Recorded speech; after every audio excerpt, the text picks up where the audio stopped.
सबसे पहले आपसे माफ़ी चाहूँगा क्योंकि ये जो खबर हम आपको बताने जा रहे हैं ये 2 दिन पुरानी है और इसके पीछे वजह है कि मैं इन दिनों अबूझमाड़ की यात्रा में था और नेटवर्क में ना हो पाने की वजह से आपको मैं 2 दिन के बाद इस खबर को बता रहा हूँ, लेकिन महत्वपूर्ण है इसलिए इस पर बातचीत करना जरूरी है।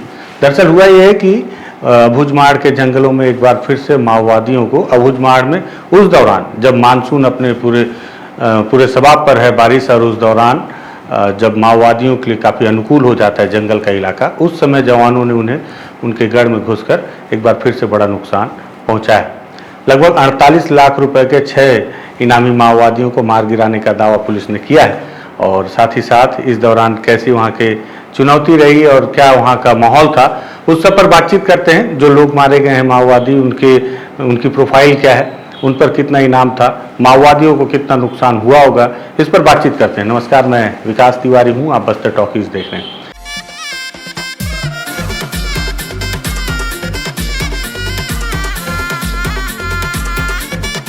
दरअसल अगर आपको याद हो कि 2024 में जिस तरह से 217 के आंकड़े जवानों ने पार किए थे सफलता को लेकर, मारे गए माओवादियों को लेकर, और बीते दिनों माओवादियों की सेंट्रल कमेटी ने एक 22 पन्ने का बुकलेट जारी किया जिसमें उन्होंने बताया कि 357 माओवादी उनके साथी मारे जा चुके हैं। प्रतिबंधित एवं गैर कानूनी सीपी माओवादी संगठन के विरुद्ध में शासन के मंशा अनुरूप बस्तर संभाग के अंतर्गत प्रभावी रूप से अभियान लगातार संचालित की जा रही है, जिसके परिणाम स्वरूप विगत 6 महीने की अवधि में वर्ष 2025 में संपूर्ण बस्तर इलाका में 204 माओवादियों का डेड बॉडी अलग अलग मुठभेड़ के पश्चात रिकवर किए गए थे।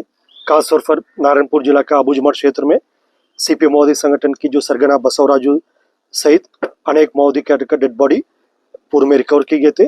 उसी सिलसिला में जो नक्सल विरोधी अभियान अभी मानसून की अवधि में भी लगातार जारी रखा गया।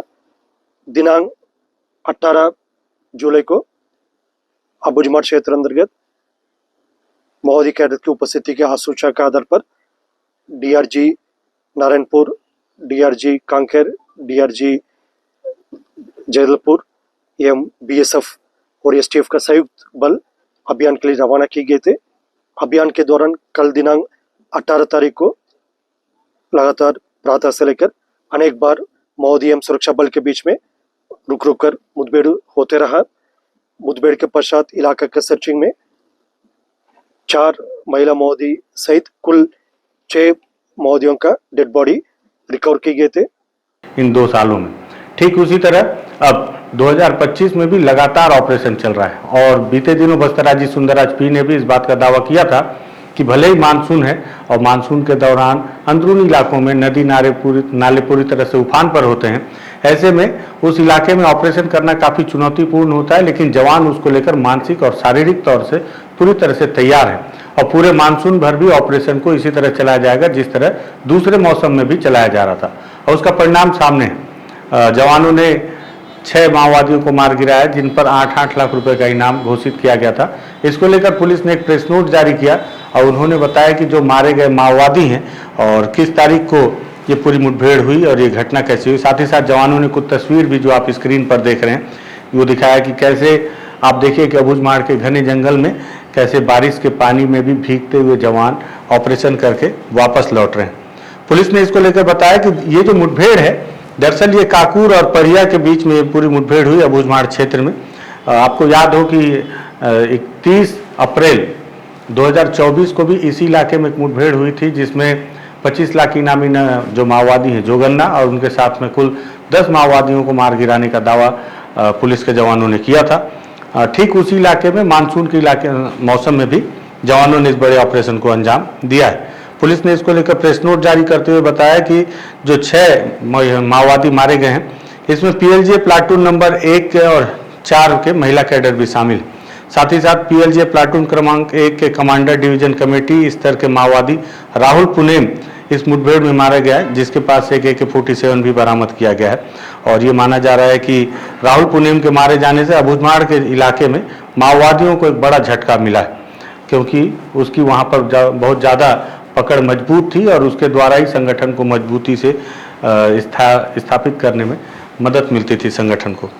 पुलिस ने अपने प्रेस नोट में बताया कि जो 6 माओवादी हैं उसमें 48 लाख रुपए मतलब कि 8-8 लाख रुपए का पूरा इनाम था और मानसून जैसी चुनौतीपूर्ण स्थिति के बावजूद डीआरजी, एसटीएफ और बीएसएफ की संयुक्त टीम ने अबुझमाड़ के कोर इलाके में ये व्यापक सर्च ऑपरेशन चलाया है।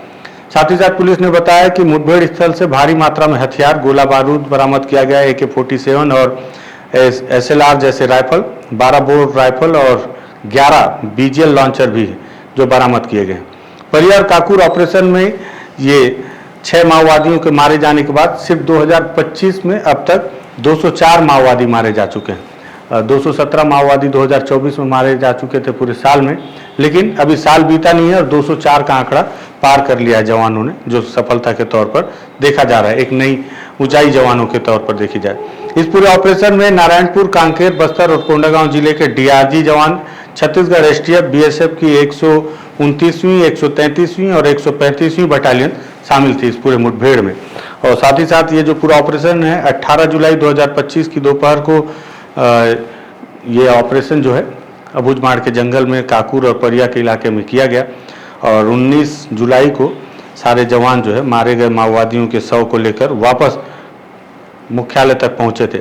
मारे गए जो माओवादी हैं उनके जो शिनाख्ती की गई है उसको लेकर पुलिस ने बताया कि सबसे पहले जो सबसे महत्वपूर्ण माओवादी जिसका जिक्र पुलिस ने अपने इस प्रेस नोट में किया, राहुल पुनेम उर्फ लच्छू पुनेम, जिसकी उम्र 38 साल है। ये डल्ला जिला सुकमा का निवासी था, डिवीसीएम का पद था और PLGA प्लाटून क्रमांक 1 का ये सदस्य था। इस पर 8 लाख रुपए का इनाम था।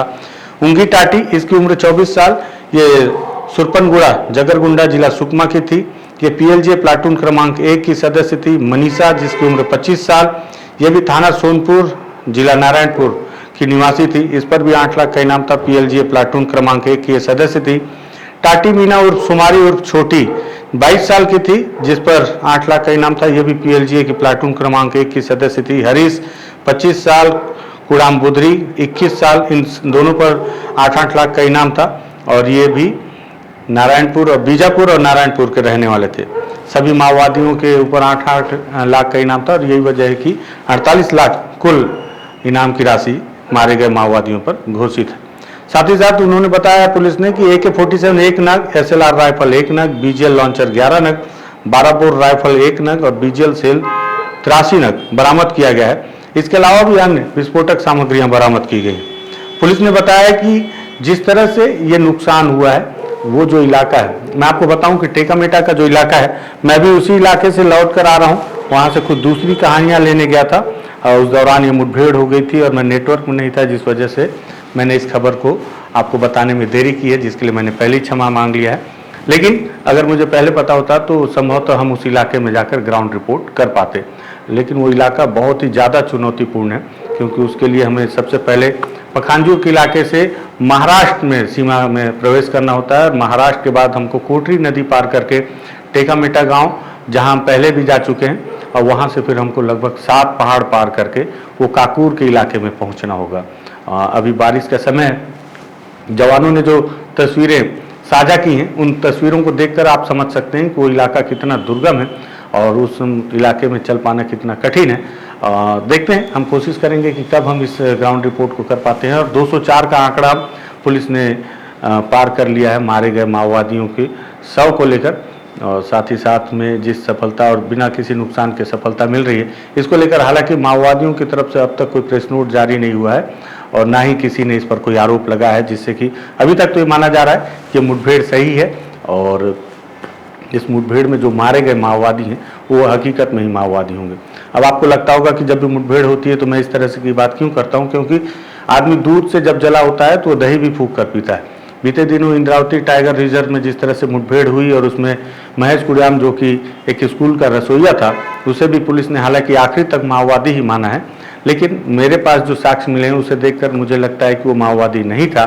पुलिस और माओवादियों ने भी बीते दिनों एक प्रेस नोट जारी किया जिसमें उन्होंने इस बात का जिक्र किया कि महेश कुड़ियाम, बाकी के जो उनके साथी मारे गए उनका उन्होंने उसकी स्वीकारोक्ति की है, लेकिन महेश कुड़ियाम को लेकर माओवादियों ने भी इस बात का जिक्र किया है कि वो माओवादी नहीं बल्कि एक रसोइया था, ग्रामीण था, निर्दोष था, लेकिन उसे भी मार दिया गया और मुठभेड़ में मारा गया माओवादी बता दिया गया। यही वजह है कि हर मुठभेड़ की जब तक जांच ना हो जाए या जब तक इस पर कोई ग्रामीण या फिर माओवादियों के द्वारा कोई प्रेस नोट ना जारी किया जाए या ग्रामीणों के द्वारा किसी तरह की बात ना रखी जाए, तब तक इसे संदेहास्पद तरीके से देखा जाना चाहिए एक पत्रकार के तौर पर। और अगर सारी चीज़ें ठीक रही तो फिर अपने आप ही वो बात घोषित हो जाती है कि एक्चुअल मुठभेड़ हुई थी और इस मुठभेड़ में माओवादियों को ही मारा गया। बड़ा नुकसान हुआ है। जिस तरह से पुनेम का नाम आया, पुनेम का नाम उस इलाके में सभी लोग जानते हैं और डीवीसीएम स्तर पर था, तो निश्चित तौर पर माओवादियों की जो पार्टी है अभी जिस परिस्थिति में है, जिस कमजोरी में है, ऐसे में डीवीसीएम जो है बहुत महत्वपूर्ण पद होता है, क्योंकि वो छोटे छोटे इलाके में पार्टी के संगठन को बचा कर रखने और वहाँ के उस इलाके का नेतृत्व करने में उसकी महत्वपूर्ण भूमिका है। और ऐसे में डीवीसीएम स्तर के माओवादियों का मारा जाना वाकई में माओवादी पार्टी के लिए बड़ा नुकसान है। अभी के समय मानसून का समय है, तो मानसून में माओवादियों को इस बात का इल्म नहीं था कि जवान ऐसे चुनौतीपूर्ण हालात में भी इतने अंदरूनी इलाकों में जाकर इतना बड़ा ऑपरेशन करेंगे और सफलता हासिल करेंगे, वो भी बिना किसी नुकसान के।